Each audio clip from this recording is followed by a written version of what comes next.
మొన్నొకతను most underrated sci-fi films ని suggest చేయమని చెప్పి అడిగారు. సారీ బ్రో, రీసెంట్ టైమ్స్ లోని మనకి షెడ్యూల్ అంతా కూడా బిజీగా ఉంది కదా, ఫిల్మ్స్ వల్ల, బాక్స్ ఆఫీస్ వల్ల, అందువల్లనే చేయలేకపోయాను. ఇప్పుడు కూడా 10 ఫిల్మ్స్ లిస్ట్ పట్టుకుంటే చాలా లేట్ అయిపోతుంది కాబట్టి ప్రస్తుతానికి 5 ఫిల్మ్స్ సజెస్ట్ చేస్తున్నాను. ఖచ్చితంగా రిమైనెడ్ 5 ఫిల్మ్సే కాదు, ఇలాంటి అండర్ రేటెడ్ ఫిల్మ్స్ ని మాక్సిమం సజెస్ట్ చేయడానికి ట్రై చేస్తూనే ఉంటాను మన ఛానల్లో. ముందుగా క్రిస్టియన్ బేల్ గారు యాక్ట్ చేసిన ఈక్వల్ లిబీరియం, చాలా మంది ఆయన కెరీర్ లోని ఫిల్మోగ్రఫీలోని మోస్ట్లీ అండర్ రేటెడ్ ఫిల్మ్స్ ని చాలా వరకు చూసే ఉంటారు. బట్ నేను అడిగిన చాలా మంది అయితే ఈ ఫిల్మ్ చూడలేదని చెప్పారు. సో ఖచ్చితంగా ఈ ఫిల్మ్ చూడాల్సిన ఫిల్మ్ అని సజెస్ట్ చేస్తున్నాను. స్టోరీ చెప్తే స్పాయిలర్ అవుతుంది గైస్, కానీ మీకు ఖచ్చితంగా యాక్షన్ డోస్ కూడా ఈ ఫిల్మ్ లోని బాగా ఎంటర్టైన్ చేస్తుంది. మోస్ట్లీ ఫ్యూచరిస్టిక్ బేస్డ్ ఫిల్మ్స్ మీకు నచ్చితే ఈ ఫిల్మ్ ని అసలు మిస్ కాకూడదని చెప్తాను. ప్రైమ్ వీడియోలో, అమెజాన్ లో అయితే మాత్రం ఈ ఫిల్మ్ అవైలబుల్ గా ఉంది, వీలైతే ట్రై చేయండి. ఇక ఆ తర్వాత ఫిల్మ్ విషయానికి వస్తే సన్షైన్. డానీ బాయిల్ గారు డైరెక్ట్ చేసిన ఈ ఫిల్మ్ చాలా మంది చూడలేదని చెప్పారు నాకు తెలిసిన వాళ్ళు. అఫ్ కోర్స్ చాలా వరకు అయితే మాత్రం అంత పాపులారిటీ అయితే మాత్రం అరేంజ్ చేయలేదు, కానీ చాలా మంది ఫిల్మ్ లవర్స్, నాలాంటి కొంతమంది పిచ్చి ఫిల్మ్ లవర్స్ అయితే ఖచ్చితంగా చూసేసి ఉంటారు.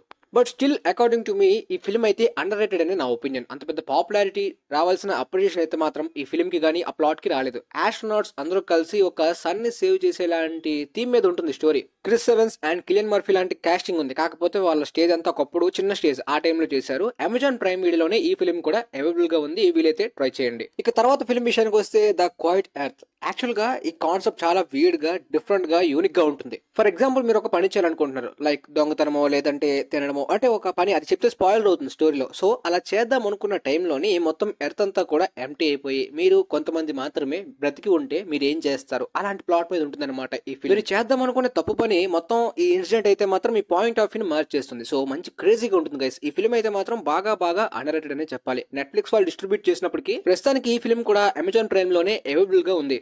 ఇక ఆ తర్వాత ఫిల్మ్ విషయానికి వస్తే కోహెరెన్స్. యాక్చువల్ గా ఈ ఫిల్మ్ కూడా మీలో చాలా మంది చూసుండ్రు. ఈ స్టార్టింగ్, ఈ రిమైనెడ్ 2 ఫిల్మ్స్ కాకుండా స్టార్టింగ్ 2 ఫిల్మ్స్ మేబీ మీరు చూసుండొచ్చు, కానీ ఈ 2 ఫిల్మ్స్ చూసుండ్రు అని అనుకుంటున్నాను.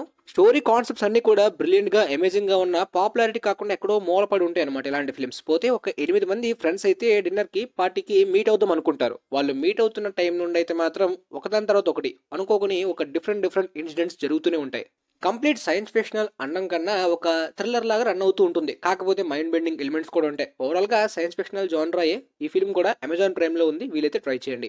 ఇక తర్వాత ఫైనల్ ఫిల్మ్ అయితే మాత్రం మోస్ట్లీ చాలా మందికి ఖచ్చితంగా చూడమని అయితే మాత్రం ఎక్కువగా సజెస్ట్ చేస్తాను. 1998 లో వచ్చిన ఈ డార్క్ సిటీ అయితే మాత్రం చాలా బ్రిలియంట్ గా ఉంటుంది. కాన్సెప్ట్ అంతా కూడా ఒక డార్క్ వైబ్, వియర్డ్ వైబ్ అయితే ప్లాట్ లో ఎంటైర్ గా రన్ అవుతూ ఉంటుంది. ఈ నియో నాయర్ సైఫై థ్రిల్లర్ చూస్తున్నప్పుడు ఒక హారర్ ఫిల్మ్ చూస్తున్న వైబ్ కూడా కొన్ని ఎలిమెంట్స్ లో కనిపిస్తుంది టోన్ లోని. మోస్ట్లీ 90s హాలీవుడ్ ఫిల్మ్ అయితే మాత్రం పర్సనలీ ఆ అట్మాస్ఫియర్ గానీ, వైబ్ గానీ నేను ఎక్కువగా కనెక్ట్ అవుతాను. మోడర్న్ ఎరా కన్నా 90s హాలీవుడ్ ఫిల్మ్స్ అయితే బాగా ఎక్కువ నచ్చుతాయి. అదేంటో ఆ వైబ్ అంతా కూడా ఏదో డిఫరెంట్ గా కనెక్ట్ అవుతుంది. పోతే ఈ ఫిల్మ్ మాత్రం హారర్ గా, వియర్డ్ గా ఉంటుంది. ఒక సిటీని కంట్రోల్ చేసే ఒక గ్రూప్ అనమాట. మీకు కంప్లీట్ గా ప్లాట్ చెప్పట్లేదు, ఎందుకంటే సర్ప్రైజింగ్ గా ఉంటుంది కాబట్టి. పోతే ఈ ఫిల్మ్ కూడా అమెజాన్ ప్రైమ్ లోనే అవైలబుల్ గా ఉంది. కోఇన్సిడెంటల్ గా ఏంటో తెలియదు, అన్ని ఫిల్మ్స్ కూడా ఇందులోనే అవైలబుల్ గా ఉన్నాయి. కానీ ఖచ్చితంగా మీ దగ్గర అమెజాన్ ప్రైమ్ ఉంటే ఈ వీడియోతో హ్యాపీగా ఆ ఫిల్మ్స్ అన్ని కూడా చూసేయచ్చు, లేదా టోరెంట్ విల్లా టెలిగ్రామ్ లో అయినా సరే చూసేయచ్చు. So that's it guys. Actual గా ఈ లిస్ట్ లోని జాక్ గిలెన్హెల్ యొక్క సోర్స్ కోడ్, దాంతో పాటు టామ్ క్రూజ్ యాక్ట్ చేసిన వెనిలా స్కై ని కూడా పెడదాం అనుకున్నాను, కాకపోతే వీడియో టైం వేస్ట్ అయ్యి ఉండేది. మీలో చాలా మంది ఈ ఫిల్మ్స్ చూసే ఉంటారు, ఇవి అంత అండర్ రేటెడ్ కాదు. ఈ 2 ఫిల్మ్స్ కూడా పాపులర్ అని నా ఉద్దేశం.